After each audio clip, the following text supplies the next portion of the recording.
Classes Narsinghpur में आप सभी लोगों का स्वागत है।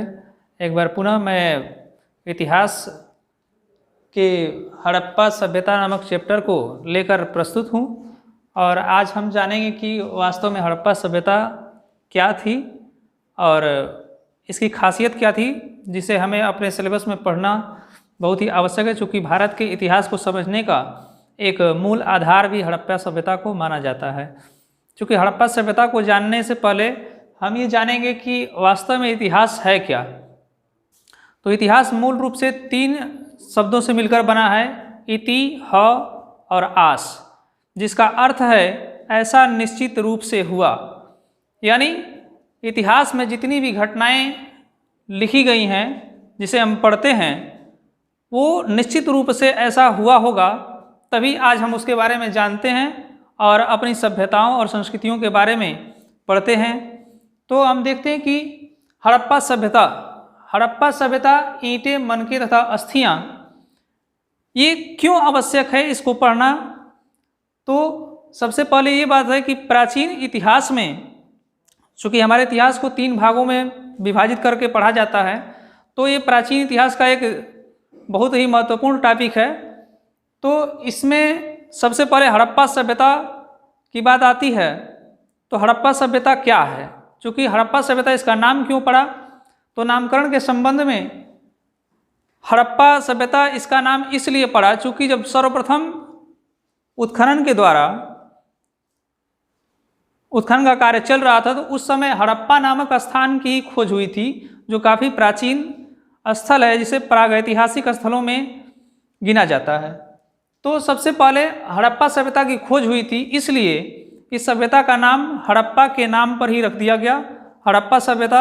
चूँकि हड़प्पा सभ्यता की खोज दयाराम साहनी ने की थी, जो एक पुरातत्व विभाग, सर्वेक्षण विभाग के एक कर्मचारी थे, जिन्होंने जॉन मार्शल के निर्देशन के साथ साथ इन्होंने खुदाई उत्खनन का कार्य किया था और उसमें इन्होंने हड़प्पा सभ्यता की खोज की थी।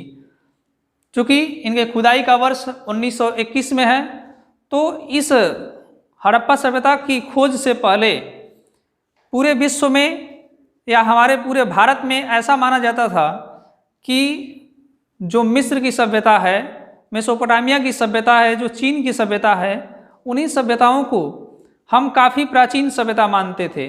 लेकिन दयाराम साहनी जी के द्वारा खोजे जाने के बाद हड़प्पा सभ्यता का पता चला, तो उस समय ये सभ्यता लगभग 1000 वर्षों पुरानी इस सभ्यता का पता चला कि ये सभ्यता जो है मेसोपोटामिया की सभ्यता और चीन की सभ्यता से भी काफ़ी पुरानी सभ्यता है। तो चूँकि पुराने या प्रागैतिहासिक स्थलों की खोज का कार्य करने का जिम्मा होता है, प्रागैतिहासिक स्थलों की खोज करता है भारतीय पुरातत्व सर्वेक्षण विभाग, जिसके जन्मदाता अलेक्जेंडर कनिंघम थे। और सर्वप्रथम इस विभाग की नींव लॉर्ड कर्जन ने रखी थी। जिस समय लॉर्ड कर्जन भारत के वायसराय थे, उस समय महानिदेशक जॉन मार्शल हुआ करते थे। उन्हीं के निर्देशन में दयाराम साहनी ने पुरातत्व या प्रागैतिहासिक स्थलों की खोज का कार्य किया था और उसी के दौरान उन्होंने हड़प्पा सभ्यता की खोज की थी, हड़प्पा नामक स्थल की खोज की थी। इसलिए इस सभ्यता का नाम हड़प्पा सभ्यता रखा गया। उसके साथ साथ इसके और कई नाम हैं, जैसे सिंधु सभ्यता, सिंधु सरस्वती सभ्यता, कांस्य युगीन सभ्यता, प्रथम नगरीय क्रांति। तो इनका भी नामकरण या नाम रखे जाने का कुछ कारण है। सिंधु सभ्यता इसलिए नाम रखा गया चूँकि जिस समय प्रागैतिहासिक स्थलों की खोज हो रही थी या खोजे जा रहे थे, उस समय ज़्यादातर स्थल जितने भी खोजे गए वो सिंधु नदी के आसपास के क्षेत्रों में ही पाए गए, इसलिए इस सभ्यता का नाम सिंधु सभ्यता रखा गया।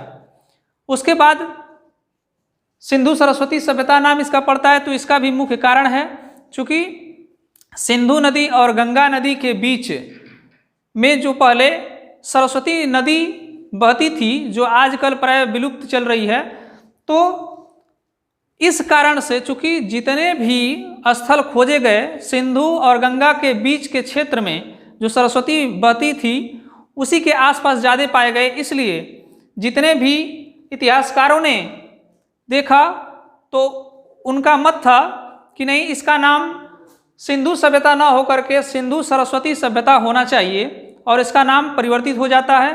कुछ कुछ विद्वानों ने तो केवल इस सभ्यता को सरस्वती सभ्यता के नाम से भी कहा है। उसके बाद अगला नाम आता है कि कांस्य युगीन सभ्यता। कांस्य युगीन सभ्यता, इस सभ्यता का नामकरण इसलिए पड़ा क्योंकि सर्वप्रथम इस युग में ही तांबे में टीन को मिलाकर कांसे का निर्माण किया गया, इसलिए इस सभ्यता का नाम कांस्य युगीन सभ्यता भी पड़ा। उसके बाद पांचवा नाम है जो प्रथम नगरीय क्रांति।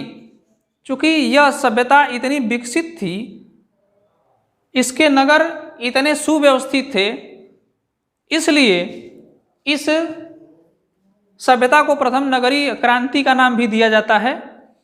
उसके साथ साथ हम देखेंगे कि सिंधु सभ्यता के निर्माता,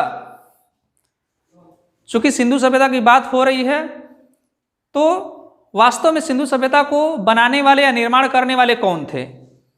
तो इन निर्माणकर्ताओं में सबसे पहले नाम आता है प्रोटो ऑस्ट्रेलॉइड, जो कि वहाँ की प्रथम प्रजाति थी जो सिंधु सभ्यता के आसपास के क्षेत्रों में निवास करती थी। उसके बाद दूसरी प्रजाति आती है भूमध्य सागरीय, जिसे मेडिटेरियन भी कहा जाता है। यह प्रजाति सिंधु सभ्यता में, हड़प्पा की सभ्यता में सबसे अधिक मात्रा में पाई जाती है, और इसी लोगों को, भूमध्य सागरीय लोगों को ही सिंधु घाटी सभ्यता का मूल निर्माणकर्ता माना जाता है। उसके साथ साथ मंगोलाइड भी सिंधु घाटी सभ्यता के निर्माण में सहायक हैं, ये भी प्रजाति वहाँ पाई जाती हैं।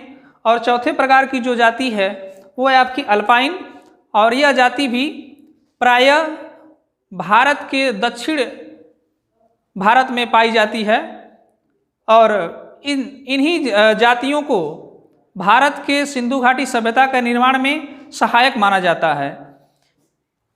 यदि आप लोगों को ये वीडियो अच्छी लग रही है तो आप इस वीडियो को जरूर लाइक कीजिए, और यदि आप लोग पहली बार इस चैनल पे आए हैं तो इस चैनल को सब्सक्राइब कीजिए और अपने दोस्तों में शेयर कीजिए। तब तक के लिए धन्यवाद।